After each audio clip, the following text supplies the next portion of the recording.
नमस्कार, मैं डॉक्टर अभिषेक सामरे आपका मेरे YouTube चैनल पर स्वागत करता हूँ। आप मुझसे इस चैनल में कई दिनों से जुड़े हुए हो। ये वीडियो काफ़ी दिनों के बाद आ रहा है क्योंकि बीच में मैं कुछ और काम में व्यस्त था। और जो मेरे एक व्यूअर ने भी सवाल पूछा था कि क्या आप एक डायबिटिक फूड पे कोई वीडियो बना सकते हो क्या। तो ये जो वीडियो है ना, ये डायबिटिक फूड और उससे जुड़ी हुई बातों से रिलेटेड है। तो सबसे पहले हमको समझना पड़ेगा कि डायबिटिक फूड होता क्या है। कि जो डायबिटीज के पेशेंट्स हैं जिनमें शुगर अनकंट्रोल्ड चल रहा है, काफी दिनों से शुगर अनकंट्रोल्ड चल रहा है, उनमें ये डायबिटिक फूड नाम की बीमारी जो है वो देखी जाती है। ये वन ऑफ द कॉम्प्लिकेशन है डायबिटीज का। जैसे हमने देखा था लास्ट टाइम भी कि डायबिटीज की वजह से किडनियां खराब हो सकती है, आपके पैरों की नसें खराब हो सकती है, आपके हाथों की नसें खराब हो सकती है, आपको रेटिनोपैथी हो सकती है, या फिर आपके जो रक्तवाहिनियां हैं वो अंदर से जाम होकर आपको विविध प्रकार के वस्कुलर इवेंट्स हो सकते हैं, जैसे कि हार्ट में अटैक आना या ब्रेन अटैक आना। तो ये सारी चीज़ें आपको डायबिटीज़ के पेशेंट्स में बिल्कुल हो सकती है एज अ कॉम्प्लिकेशन। तो ये जो डायबिटिक फूड है, ये एक कॉम्प्लिकेशन है डायबिटीज़ का। जब आपकी शुगर कंटिन्यूअस लेवल पर बहुत हाई रहती है तो उस हाई शुगर की वजह से आपकी जो रक्तवाहिनियां हैं उसमें क्लॉटिंग होना शुरू होता है, या फिर जो आपके जो नर्व्स है जिससे आपको सेंसेशन पता चलता है, वो नर्व्स धीरे धीरे टर्मिनल एंड से खराब होने लगते हैं। अब सबसे ज्यादा इशू जो आता है वो सबसे दूर जो चीज है आपसे, वहीं से शुरू होती है, क्योंकि जहां पैर जो है वो अपने सबसे दूर है और वहां तक खून पहुंचाने के लिए जो रक्तवाहिनियां हैं वो आगे जाके धीरे धीरे छोटी हो जाती है, तो उसे ब्लॉक होना काफी आसान हो जाता है। वैसे ही वहां के जो टर्मिनल नर्व एंड्स है, जो आखिरी की छोर है नसों की, वो भी खराब होना बहुत ही इजीली पॉसिबल हो जाता है, क्योंकि वो मेन बॉडी से काफी दूर है। तो ये डायबिटिक फूड जो है, इसके जो प्रॉब्लम्स है वो 3 भाग में हम लोग डिवाइड करते हैं। जैसे कि एक डायबिटिक फूड में बड़ा प्रॉब्लम आता है अल्सरेशंस का। पैरों में बहुत जगह अल्सर्स बन जाते हैं, फोड़े बन जाते हैं जो ठीक नहीं होते। दूसरा, इसमें एक न्यूरो आर्थ्रोपैथी, यानी जो आपके जो जॉइंट्स है ना, वहां पे आपको वात शुरू हो जाता है पैरों में। तो छोटे छोटे जो जॉइंट्स है पैरों के, उंगलियों के या आपके जॉइंट के, वहां पे वात जैसी तकलीफ शुरू हो जाती है। और तीसरा है वस्कुलर ऑक्लूजन, यानी वहां के जो रक्तवाहिनियां हैं वो बंद होने की वजह से गैंग्रीन जैसी सिचुएशन निर्माण हो जाती है। इस 3 प्रकार से डायबिटीज जो है उसकी मार जो है आपके पैरों पे पड़ती है। तो जब आपका शुगर कंटिन्यूअस लेवल पे बहुत दिनों तक हाई रहे, आपको मेडिसिन भी चल रही है लेकिन फिर भी वो कंट्रोल नहीं हो रही, या फिर कुछ ऐसे भी पेशेंट्स हैं जो कभी मेडिसिन करते भी नहीं है, कुछ ऐसे भी निगलेक्टेड पेशेंट्स हमने देखे हैं जिनको तो पता ही नहीं है उनको डायबिटीज है, और वो कभी तो भी बाद में लैंड होते हैं कि अरे मेरे पैरों को क्या हो गया, ये छाला बैठ क्यों नहीं रहा है। तो इसमें जो सबसे पहला प्रॉब्लम है वो है अल्सरेशंस। तो अल्सरेशंस यानी क्या होता है, देखिए, आपके पैरों को कोई भी कट लग जाए, आपके पैरों को कोई इंजुरी हो जाए, कोई ठेस लग जाए, या फिर जैसे चिखलिया हो जाए, यानी 2 उंगलियों के बीच में अगर कोई पानी में ज्यादा काम करने की वजह से, वहां पे गैप होने की वजह से, अगर पानी में ज्यादा काम करने से वहां से कट डेवलप हो जाए, तो ये कट में ना इन्फेक्शन फैलने लगता है। क्योंकि आपकी शुगर बहुत ज्यादा है, तो वो शुगर जो है वो बैक्टीरिया के ग्रोथ के लिए प्रमोट करती है और वहां पे बहुत सारे इन्फेक्शन होने लगते हैं, और वो इन्फेक्शन ना जल्दी एंटीबायोटिक को रिस्पॉन्ड भी नहीं कर पाता क्योंकि आपकी शुगर हाई है। तीसरा, आप प्रेशर जहां पे आते हैं, जैसे कि आपका जो पैर है वहां का जो सेंसेशन लो होने की वजह से होता क्या है कि वहां की जो स्किन है ना वो पतली होने लगती है। आप देखो डायबिटिक पेशेंट्स के अगर आप पैरों को देखोगे तो उनकी स्किन जो होती है ना बिल्कुल पतली होती है, ऐसे कागज के जैसी स्किन रहती है।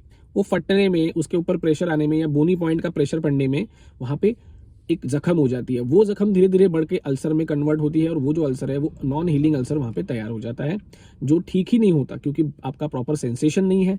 प्रॉपर सेंसेशन ना रहने की वजह से वहां पे आपको समझ में भी नहीं आता कि आपको कुछ मार लग रहा है। आप चलते चलते अगर आपको कहीं पे ठेस लग जाए और प्रॉपर सेंसेशन नहीं है तो आपको दर्द ही नहीं होगा, तो आप उस जख्म की तरफ जरा ध्यान नहीं दोगे। देखो, दर्द होना बहुत जरूरी होता है, क्योंकि जब दर्द होता है ना तब हम लोग उस चीज को महत्व देते हैं। और जब चीज का दर्द ही ना हो, जैसे आपके अगर छोटी उंगली में सेंसेशन ही ना हो और वहां पे आपको कोई जोरदार मार भी लग जाए तो भी आपको बिल्कुल मामूली दर्द हो, तो आप उसकी तरफ क्यों ध्यान दोगे। खून पता चला खून भी बह रहा है लेकिन आपका ध्यान ही नहीं है, क्योंकि आपको उतना पेन ही नहीं है। तो ये सिचुएशन जो होती है इसमें न्यूरोपैथी का बहुत बड़ा रोल है, और उसी के वजह से ये अल्सरेशंस अलग अलग जगह पे होते हैं, और दोनों पैरों में, या जनरली ये प्रॉब्लम किसी एक पैर में ज्यादा देखा जाता है। तो इसका ये जो एक अल्सरेशंस वाला प्रॉब्लम है, ये एक प्रॉब्लम है डायबिटिक फूड का। दूसरा प्रॉब्लम है डायबिटिक फूड का न्यूरो आर्थ्रोपैथी, यानी जो आपके जॉइंट्स है ना, वो 2 जॉइंट्स जो छोटे छोटे बोन्स है पैरों में, अगर आप देखोगे, आप अगर थोड़ा सा गूगल करके चेक करोगे तो पैरों के जो बोन्स है, फुट के जो बोन्स है वो छोटे छोटे होते हैं, और उसमें बहुत सारे छोटे छोटे जॉइंट्स होते हैं। तो होता क्या है कि अगर आपको ऊपर में कोई जख्म हो गई है, कोई अल्सर्स बन गए हैं, तो उसके वजह से एक इन्फ्लेमेशन तैयार होता है। वो जो इन्फ्लेमेशन है वो नीचे के जो बोन्स है ना उसको भी इन्फ्लेम करने लगता है, और आपकी उम्र जनरली 40, 50, 60s में रहती है, तो वैसे ही आप वात के लिए प्रोन हो। और अगर ऐसे आजू बाजू में इन्फ्लेमेशन चलता रहे तो वहाँ के जो जॉइंट्स है उसमें आर्थ्रोपैथी होने में कोई ज़्यादा समय नहीं लगता।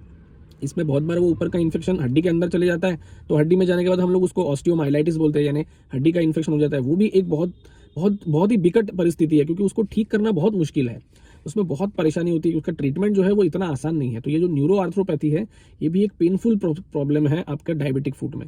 और तीसरा जो प्रॉब्लम होता है वस्कुलर ऑक्लूजन, यानी आपके ये जो रक्त वाहिनियां जो है, देखो रक्त वाहिनियां अलग चीज है, नर्व्स अलग चीज है। ब्लड वेसल्स अलग है, नर्व्स अलग है। नर्व्स का न्यूरोपैथी होता है और ब्लड वेसल्स में खून में क्लॉट जमते हैं।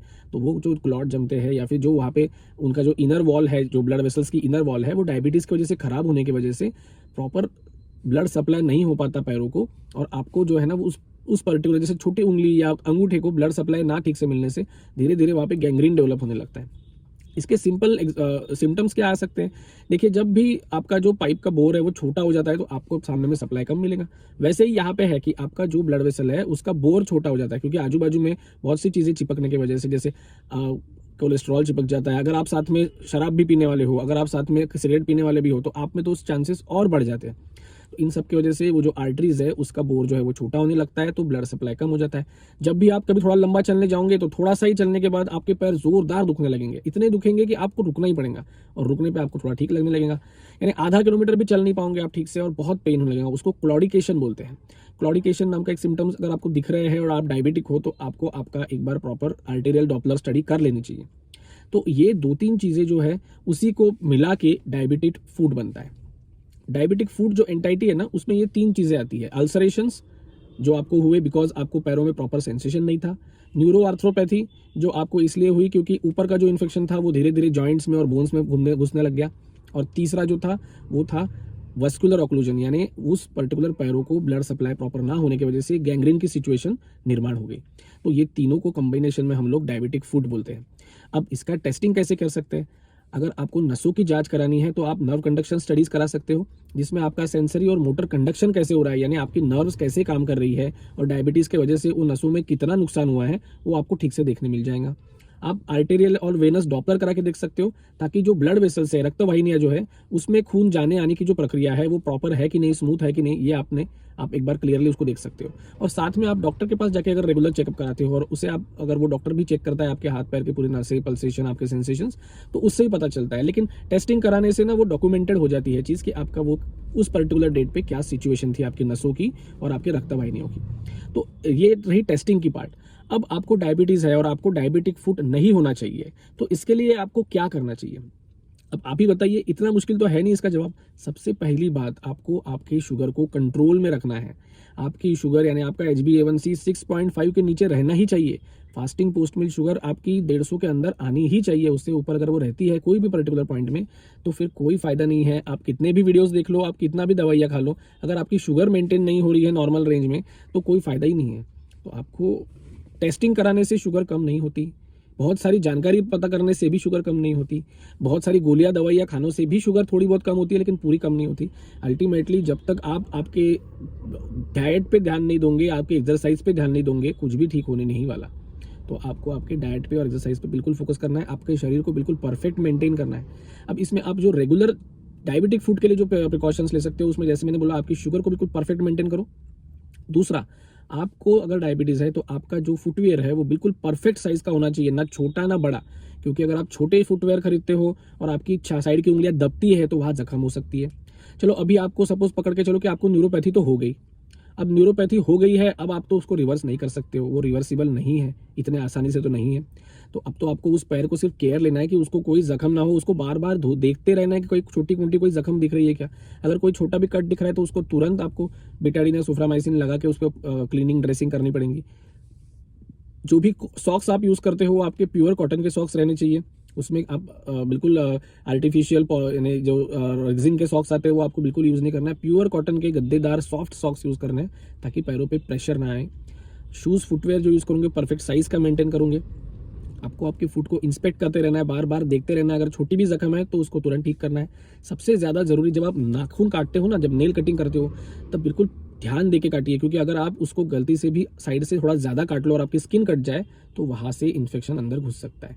अब यहाँ पे सेंसेशन प्रॉपर ना होने की वजह से, ब्लड सप्लाई प्रॉपर ना होने की वजह से किसी भी चीज़ को अंदर घुसने में कोई ज़्यादा दिक्कत होती नहीं है। जैसे समझ लीजिए कि आपका जो पैर है ना, वो सेंसेशन ना रहने की वजह से और ब्लड सप्लाई कम रहने की वजह से वो as good as semi dead है।